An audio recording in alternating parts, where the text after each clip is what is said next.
I'm a single guy in my mid-30s. This happened a few years ago during a somewhat depressing period in my life. I had just broken up with my girlfriend of 5 years, the girl I thought I'd be marrying one day and starting a family with. It's safe to say I was pretty lost at that time. I can't lie, the psychological damage of the breakup was pretty severe. I spent entire weeks sulking and forgetting to take care of myself. I'd wake up, talk to no one, go to work, talk to no one, and come home to spend the rest of the day in bed. The weekends were even worse. I'd forget to eat and I wouldn't leave the house. I'd binge watch movie after mind-numbing movie, not even realizing what I was watching half the time. But enough with the sob story. I'm much better now, although I still often think about the life I could have had if things went differently. Anyway, it was a Saturday night. I was slumped on the couch, barely moving except to hit play on another random movie. I couldn't even tell you what it was. Just another mindless action flick I'd forget about by the time it ended. For context, I was in my room, which is on the second floor of my house. I have a couch and a TV in my bedroom, so I typically never watch TV anywhere else but there. At one point, I looked down at my phone. It was a few minutes after 9 p.m. I remember that distinctly because my mom was calling me for like the 4th time that day. I didn't want to ignore her, but I let it ring out anyway. I knew she meant well, but I couldn't bring myself to talk.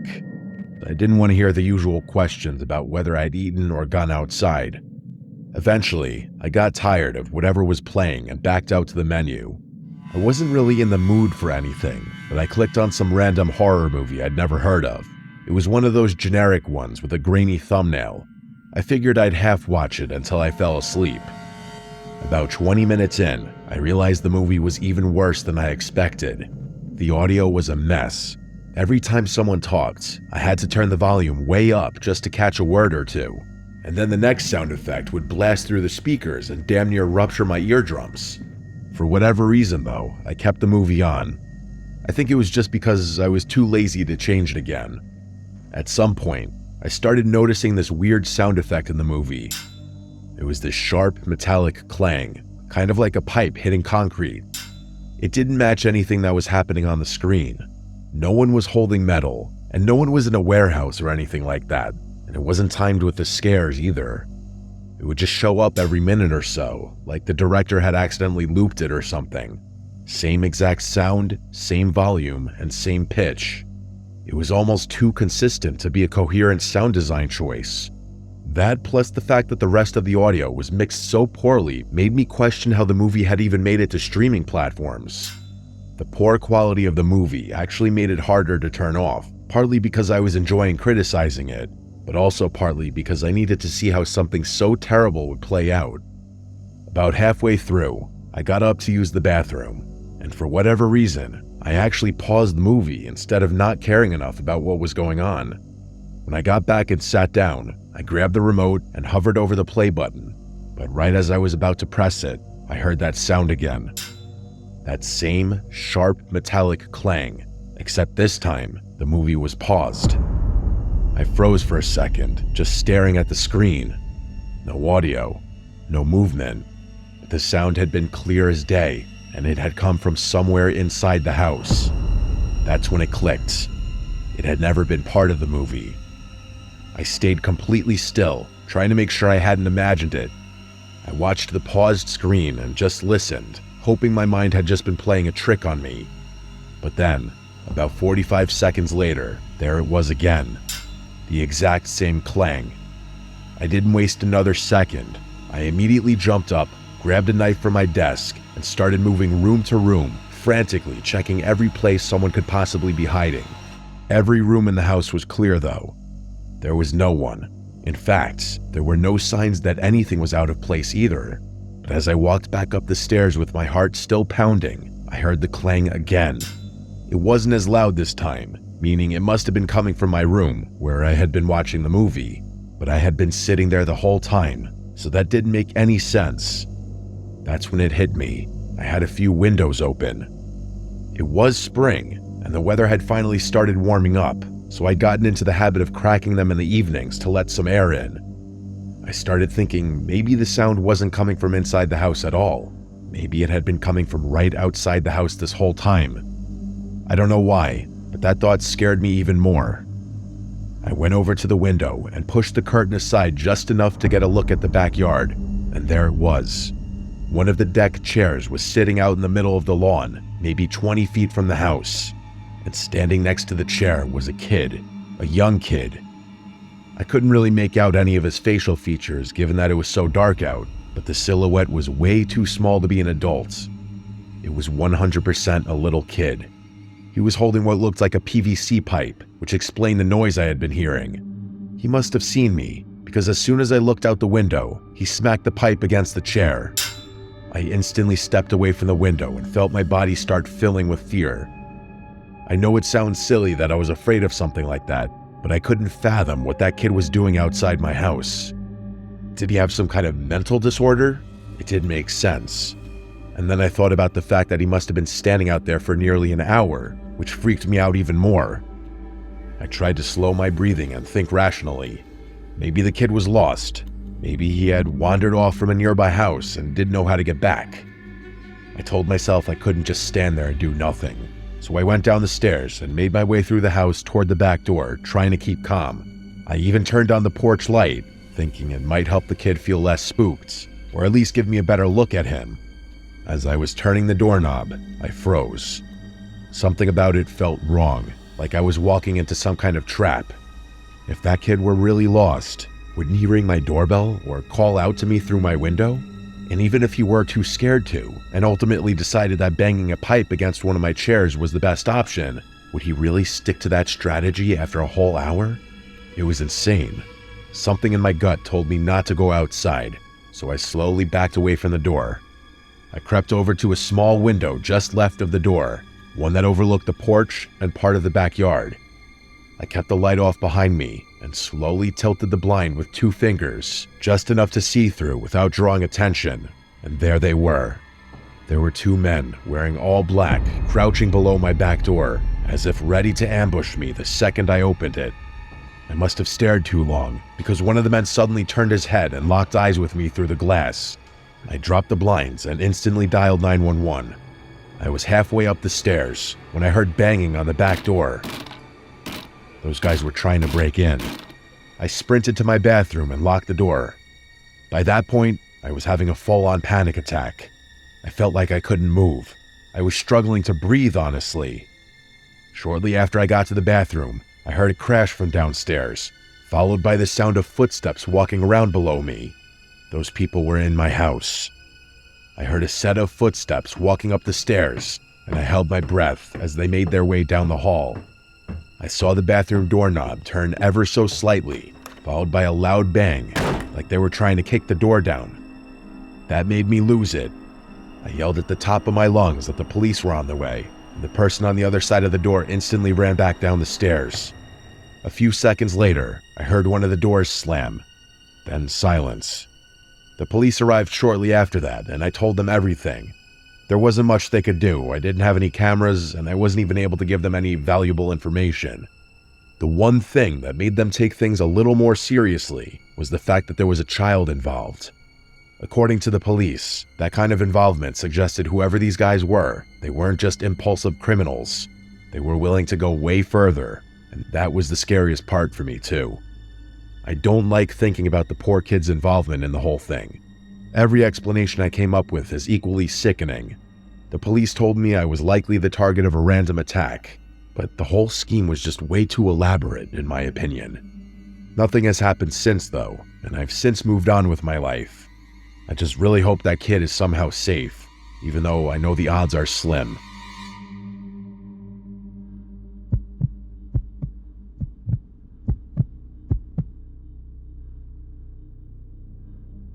It's currently 2024 as I'm writing this. I'm a senior and I'm graduating in a couple weeks. Let me give you all a very brief rant. I never understood how most of my friends could survive a whole week-long spring break trip to Miami or some other party destination. I simply can't. So for every year of college, spring break was an excuse for me to just go home and relax. This past spring break was no different. I'd essentially be going off the grid for a week, taking a break from grueling schoolwork and mindless drama. I was actually really pissed because I had been working on a flawless regrade request for a midterm I had just taken, and my scummy TA denied it for no good reason. But anyway, it was a Monday morning. I didn't really have any plans, just needed to get a workout in, but that was about it. I've always been a morning workout guy. It's the one thing that makes me feel like I have my life together. So even though I was home for spring break and technically had nothing to do, I still set my alarm for 6 a.m. and forced myself out of bed. I figured if I got to the gym early enough, I could beat the rush. By 6:20, I was already dressed, out the door, and on the road. The drive to the gym takes about 15 minutes, mostly back roads through quiet residential neighborhoods. Nothing ever really happens out there. It was definitely a nice place to grow up in, but a little boring once I got older and all my childhood friends started moving on with their lives. I was driving along listening to some YouTube beats when something strange caught my eye. There was an ice cream truck parked along the curb, just sitting there, engine off, no lights. That wouldn't have been weird in the summer, I guess, but this was mid-March. It was still kind of chilly out. All the kids were still in school too. There was no reason for an ice cream truck to be sitting there at 6:30 in the morning. It looked completely out of place. As I drove past the truck, I slowed down just enough to glance through the driver's window. It was empty. By the time I turned the corner and left it behind, I found myself thinking more about it than I should have. I don't know why. The sight just felt a little bizarre. It wasn't just that it was too early in the year for ice cream trucks. It was that I couldn't remember ever even seeing one in my neighborhood at all. Not even when I was a kid. My area just wasn't that kind of place. As weird as the whole thing was, I quickly dismissed it and proceeded with my workout. After the gym, I got a quick bite to eat and headed home, feeling like I'd actually done something with my morning. But as I turned onto the same street from earlier, the ice cream truck was still there, in the same exact spot. That made me pause. I figured someone would have called it in by now. This is the kind of neighborhood where people are really uptight and get twitchy if you park too long in front of their house. That actually reminds me of a time when some grumpy woman gave my friends and I crap for parking in front of her house, even though we were waiting for our other friend who lived right next door. I say that to say that I'm not crazy for expecting someone to have called the police about the truck. Curiosity got the better of me. Instead of heading straight home, I circled around the block to pass the truck again, just to see if someone was inside it now, and someone was. As I drove past the second time, I must have been a little too obvious with how slowly I was driving, because the guy in the front seat locked eyes with me for a few seconds. He looked really off. He had this long, almost cartoonishly pointed nose and a scraggly beard that looked like it hadn't seen a razor in years. He genuinely looked like someone who lived in his vehicle, and it rubbed me the wrong way. I drove straight home after that. My parents were both at work, so I had the place to myself. I spent the next few hours just killing time. Sometime in the afternoon, I walked down the driveway to check the mail. As I got to the end of the driveway, I glanced down the street and nearly died inside. It was that same ice cream truck from before. It was parked across the street, about 3 houses down. It wasn't facing me, but I had a feeling it wasn't just a coincidence. I didn't move for a second. I just stood there, trying to make sense of what I was seeing. Had that guy really followed me home? I knew he had. There was no other explanation. I grabbed the mail and walked straight back inside, trying not to make it obvious that I'd seen anything. Once I was upstairs, though, I went to one of the guest bedrooms. There's a window that overlooks the street from a better angle, so I pulled the curtain aside and peeked through. Sure enough, the ice cream truck was still there. I watched it for a few minutes, but nothing happened. I'm not sure what I expected to see, but I couldn't bring myself to look away. Eventually, I had no choice. I didn't have all day to spend staring out a window, so I tried to get some stuff done on my laptop. I couldn't focus, though. Every half hour or so, I'd feel the urge to go back to the guest room and glance out the window. Every time I looked, the ice cream truck was still visible, but it was in a different spot, which meant the driver was intentionally moving around the street for whatever reason.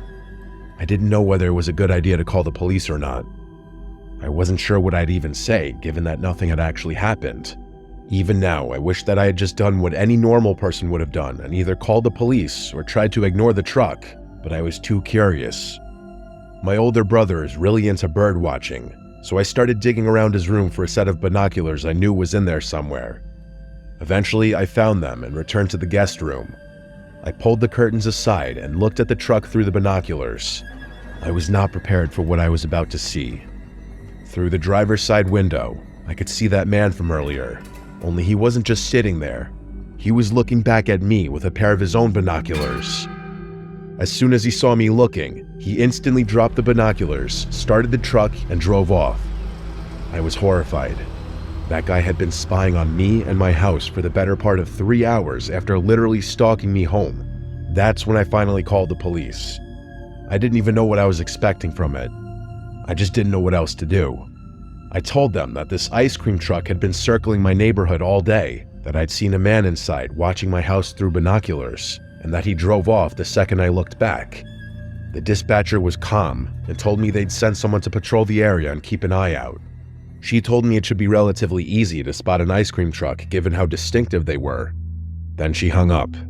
I didn't know what else to do after that. When my parents got home a little while later, I filled them in. They were obviously concerned, but they also told me it probably wasn't worth worrying about anymore. I was pretty tired by then, so I fell asleep pretty quickly. Sometime later, I woke randomly in the middle of the night. Instinctively, I grabbed my phone off my nightstand. It was sometime just after 3 a.m. I sat there in bed, trying to figure out what had woken me up, when I heard it. Music.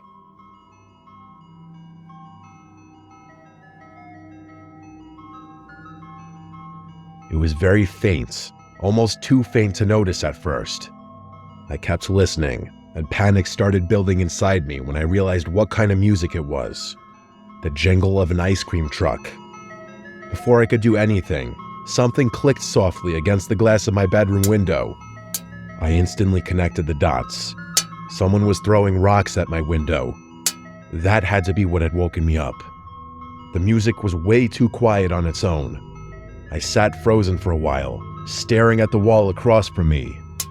I kept telling myself to look, to just get up and check. But every time I started to move, my body locked up again. Eventually, I forced myself to do it. I crept toward the window and stood to the side of it for a second. On the count of 3, I peeled back the curtain in one fluid motion and looked. The man from earlier was standing in the middle of my front yard, right below my window. And on either side of him, holding his hands, were 2 small children, or at least they looked like children based on how short they were. I really couldn't tell on account of how dark it was. I didn't waste another second. I tried to ignore the pounding in my chest, stepped away from the window, and immediately went to wake up my dad. I had already dialed 911 by the time he went downstairs to have a look around. My dad's a pretty tough guy, so I figured he'd want to handle things himself.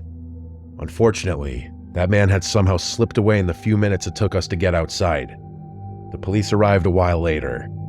A few days went by and we never heard anything, and I eventually had to go back to school, but my parents promised me they'd be on high alert. That was almost a month ago, and luckily, my parents haven't told me about any strange occurrences since then.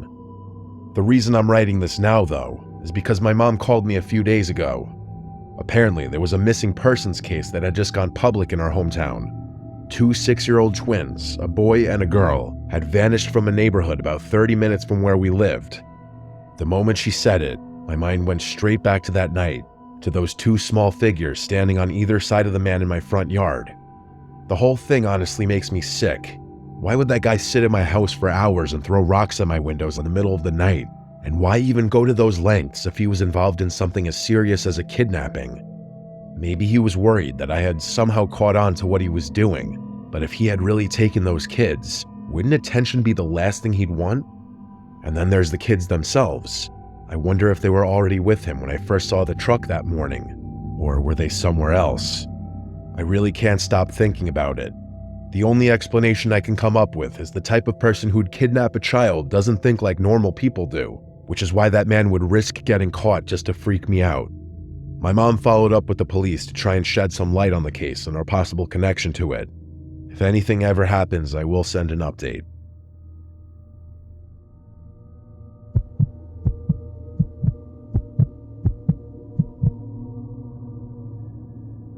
This happened last spring, about 9 months ago. I'm a sales associate for BMW, so my weeks are pretty busy. When I'm not at the dealership, I'm answering my phone. Because of all the phone work involved, sometimes I feel like I have more to do when I'm not at the dealership, as funny as that sounds. Because of the nature of my work, I pretty much have to answer my phone every time it rings, especially when it's an unknown caller. So, as you'd expect, I get a lot of scam calls, but I have no choice but to answer, just in case it's a client or an interested party. One night, sometime after 10 p.m., my phone started ringing. It was a number my phone didn't recognize. Normally, I would have picked up without thinking, but this time I was already in bed halfway through winding down. Something about how late it was just made me let it ring out. They didn't leave a voicemail. I figured if it was important, they'd leave one. But a few minutes later, the same number called again. I sat up and answered it. I was a little irritated, but I still tried to keep my voice polite, just in case it was someone serious. At first, all I heard was static, just this thick, uneven fuzz. I was about to hang up when I caught something underneath it. A voice.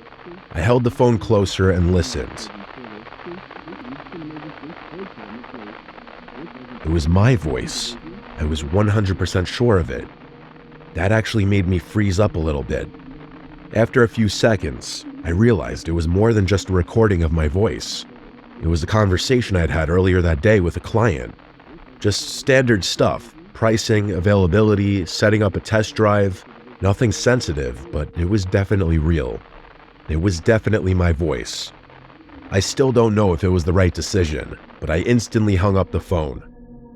I sat there for a while, just staring at my phone, trying to make sense of what I'd just heard. I wasn't panicking, but I definitely wasn't calm either. The best way I can describe what I was feeling was a mix of confusion and unease. My first thought was that maybe it was the client I had talked to earlier. Maybe he had accidentally called me while trying to play back the call or record it for his own notes. I really don't know. It felt like a stretch, but it was the only explanation that didn't immediately spiral into something worse. That didn't really explain why the number was unknown instead of the number he had called from earlier, but it was the best I could come up with. The next morning, I decided to call him back just for my own sanity. He answered right away and seemed totally normal, friendly even. But when I brought up the call from the night before, he had no idea what I was talking about. He sounded genuinely confused. I apologized for the mix-up and hung up, and for whatever reason, I believed him. The rest of the day was normal. I had a few appointments, followed up with some leads, nothing out of the ordinary. I didn't think too much about the call from the night before, but later that night, around the same time, I got another call. The number wasn't saved in my phone again, but it was different from the number that had called me the night before. This time, I answered it immediately. Exactly what I was dreading happened. It was another static-heavy recording of a conversation I had that day with a client. A different client. A whole different conversation entirely. I hung up again without saying anything. That night was when it really started getting to me, because now it felt intentional, and I noticed something else. The recording didn't include the client's voice. It was only me talking, like a one-sided call. I started wondering if someone had been listening in on my conversations and recording me somehow. I didn't sleep very well that night, as I couldn't stop thinking about it, but I didn't know what to do. I never thought I was a paranoid person, but the next week of my life proved me wrong. Every night for a week, the same thing would happen. I'd get a call from a random number and would listen to a staticky recording of a conversation I'd had that day. I started recording the calls myself. I can't even tell you why. I just thought it was the smart thing to do. By the third or fourth night, it started to wear on me. Not just in a creepy, this is weird kind of way. I mean, it started to actually mess with my head. I couldn't relax, I couldn't think. I'd catch myself looking out the window every few minutes, like someone might be standing out there watching me. I started triple locking my front door. Then I started leaving a light on in every room at night. At one point, I even moved a chair in front of my bedroom door. Looking back, it's really hard for me to explain any of these decisions, but my mind was in a very different place during that period. Anytime my phone rang, even during the day, I'd step outside and answer it from the safety of my car, where I could see every angle around me. It sounds crazy now, but I couldn't shake the feeling that I was being watched. At one point, I even brought it up with the police. I felt ridiculous doing it, but I figured if someone was monitoring me, I had to at least make some kind of report. The officer I spoke to was polite enough, but I could tell right away they didn't take it seriously. He said they could try looking into the numbers, but unless there was a direct threat or evidence of harassment, there wasn't much they could do. I don't know if they actually tried to trace the calls or just filed it away and forgot about it. Either way, it didn't help. If anything, it made me feel more alone in it. A few days later, though, the calls suddenly stopped. That week of obsessively checking my surroundings and answering calls from my car must have deterred whoever was harassing me. Part of me wanted to believe it was over, but I couldn't relax. If anything, the sudden absence of contact actually caused me to spiral even further into paranoia. My mom is schizophrenic, so I always figured I was predisposed to developing some kind of mental condition, but it was literally happening right before my very eyes. I was becoming one of those reclusive people who think the entire world is spying on them. I ended up getting a brand new personal phone number. It was a massive headache. Switching numbers meant having to reestablish contact with clients, update everything linked to my phone, and risk missing out on people trying to get in touch with me. But I did it anyway.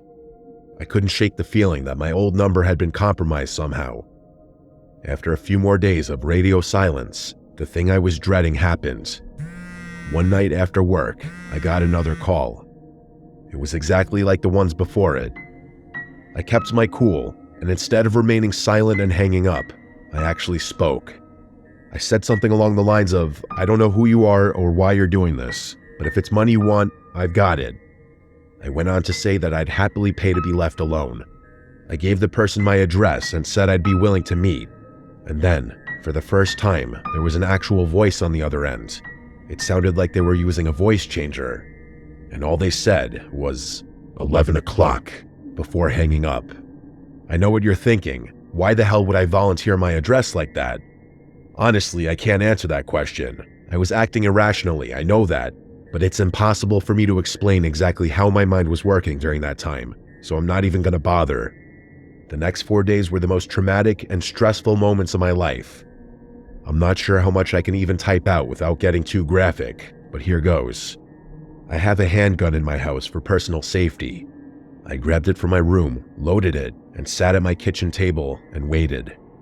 I can't even begin to explain all the thoughts that were bouncing around in my head as I sat there.